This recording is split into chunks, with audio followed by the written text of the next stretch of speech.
have to sit back and really think of, like, how did I get here? I'll be honest, sometimes I sit back and I'm like, well, how did I really get here? And I know some of the biggest things that I really share with women of how I was able to become successful in my own right. One of the biggest things, I had to eliminate the distractions in my life, whether it was the men that I was dating or the broken relationships that I was in, or whether it was around family and friends that, you know, they tolerated me and they didn't celebrate me. And so it was more of just really looking at the distractions and what was pushing me forward and what was holding me back. The other thing I believe that really made me successful, I started getting around people that thought differently than I did, but they were at another level. It made me nervous at the beginning, but I knew I needed that. So I began to bring on mentors and really hiring coaches. I mean, high-level coaches. I'm not talking about, oh, it's a couple $100s an hour. It was like, no, it's a few $100,000 a year to work with them. And I respected that. And my thing is, if they have the fortitude to do that, surely I can too. So I just borrowed their confidence until I had my own. And now I think we're good. I think we're really good in that area. And one of the last things that I know, in order for me to really live this life and become the coach for coaches or the mentor to others and really be a life and a lifestyle or business strategist, is that I had to see myself in that light. I had to. It was challenging at the beginning, but just really sitting back and thinking, can you imagine seeing yourself having hundreds of thousands of people that you're able to walk through this journey, and people recognizing you when you're out? Somebody said something to me and it bothered me, but I'd made a decision that I could have both. They said, do you want to be rich or do you want to be famous? First off, I want to be wealthy and I want to be famous, because nobody is listening to people who haven't built a platform to be heard. And also, most people are listening to is because they were wealthy or they have some level of riches.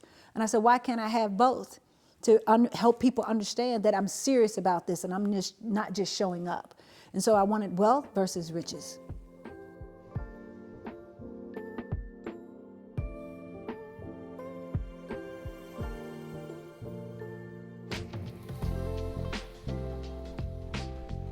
Wow.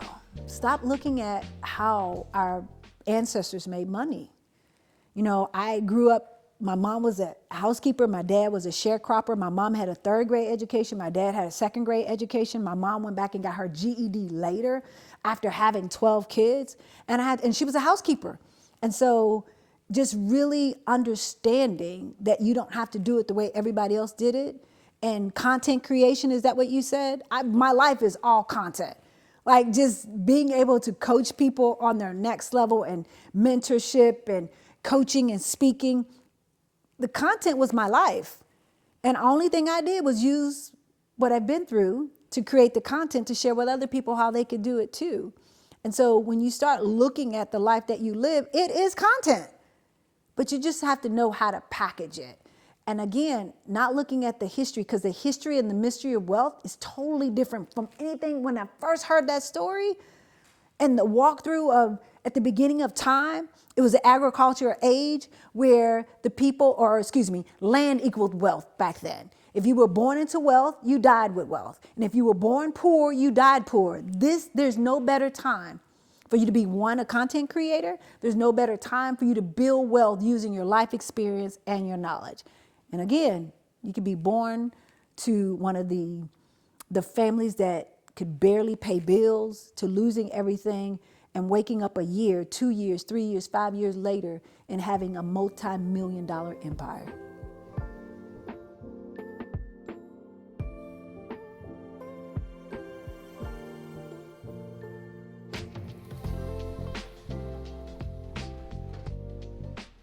Oh yeah. First person comes to mind is Dr. Shana D. Lewis. She is very coachable. Dr. Shana came in with some very similar background. I was a licensed clinical faith-based counselor. She was in that field of therapy and counseling and, psychology. And when she came in, it was just like many of us when we come into this field. We're so used to one-to-one and sitting behind a desk. And I'm not saying that is not valuable for therapists and counselors and all of that to be in the space, but it's heavy work. It's heavy work because people are coming in and pouring all of their heaviness on you. And man, I know I get so extra and automated when I describe it, because I can remember sitting behind the desk or sitting on a white couch with someone and really them pouring out. And I was taking all of that. To me, it's spiritual. And at the end of the day, I didn't have anywhere to release that thing. And so I held on to it with my own drama and all the stuff that I dealt with. So when Dr. Shayna came in, she was successful in her own right. But when she came into the coaching realm, $500,000 and on her way to millions of dollars, game changer. And so that would be one of and there's so many more, but that is the one that sticks to me. And how she found me, she heard me speaking. And this woman said, she will know who I am. That's how I think. This person who I'm sitting in front of that I believe that can help me get to my next level, she is teaching in such a way, I want that. And she made sure she went to my DM and like, this woman gonna know me. Hey, she introduced herself and I would love to work with you. And I told her, I said, hey, I don't work with everyone. And I know that makes people think, what do you mean you don't work with everyone? You're gonna work with me. And she made sure I knew her name, not just her introducing herself to me in DM, but she also did the work. And she's implementing the things that she's learned and helping other therapists and counselors do the same thing.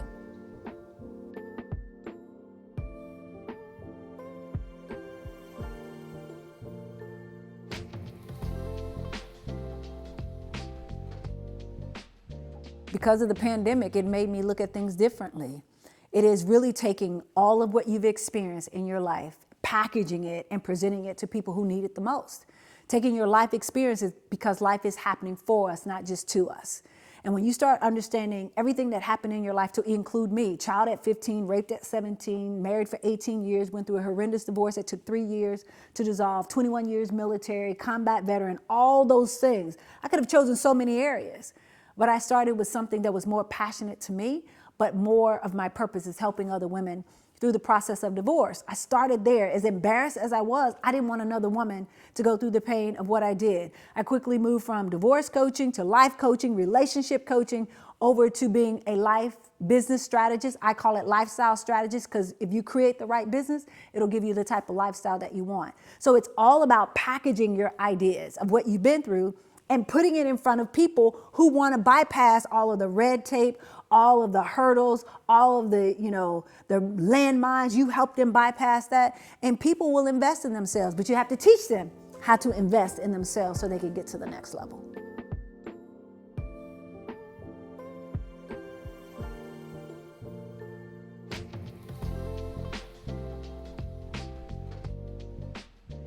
Is simply because I just want to tell the truth about stuff. Now, I'm not saying I'm perfect. I'm not saying that at all. But I have a delivery that's a little different. Either it's okay with you, you like it, or you love it, or you just don't love it. You just don't like it, period. And you decide to go elsewhere. But I believe it's my realness to the conversation, because I believe, for me, I don't train princesses. I don't train ballerinas. I train warriors, and warriors that are warring for the legacy of their lives, warring for the life that they deserve and they desire. So my approach is really, let's get through this. It's like a boot camp. 21 years in the military, I know boot camps. I know how in 90 days they turned me into this person and took me to being the next level of being an officer or being active duty military or what have you. It just changed the game for me. So I look at things as a boot camp. Everybody needs to go through the process and the trenches to get to their next level.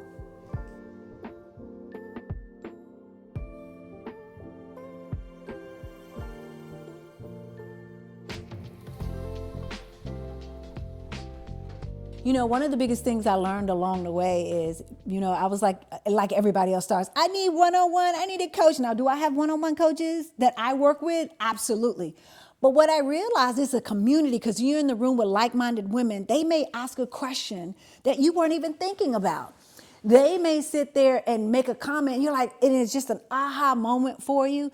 And so what I really wanted to create was cultivate the environments for everyone to grow and learn from each other, instead of it just being Dr. Sonia, right? Even though I know I'm the leader, but one of the biggest things, leaders have to recognize other leaders in their community and give them the opportunity to shine and to grow and to teach as well.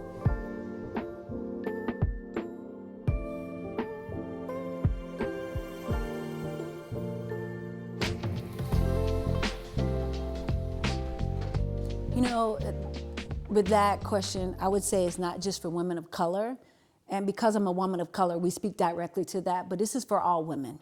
If this year, closing out this year, I believe was the year of closing out this year was a year of expansion.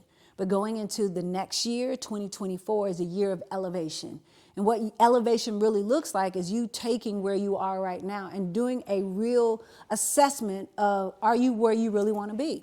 And a lot of times we don't get the opportunity, or we don't take the time to do that. And especially when we say women of color, we're multitaskers. We want to take care of everyone else. And I don't believe it's just women of color. I believe all women. We believe what we are our spouse or our husband's wife, and we're our children's mother, and we forget about us.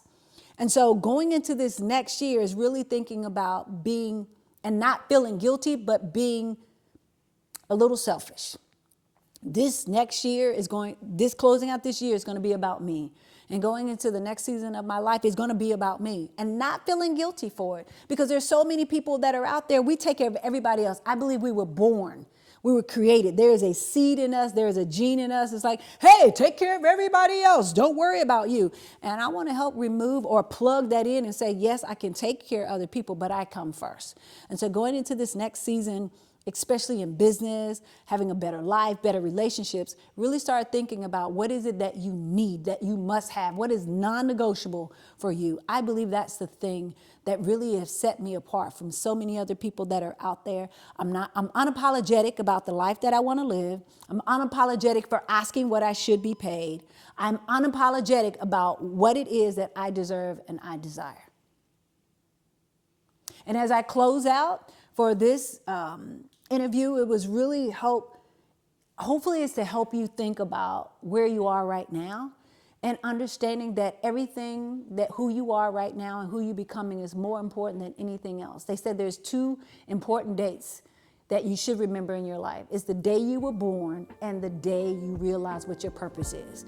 And I hope today is the day that you start creating the foundation and preparing for your next level, and understanding that your calling and your purpose is waiting on you. This is Dr. Sonia, and I hope to see you at the top.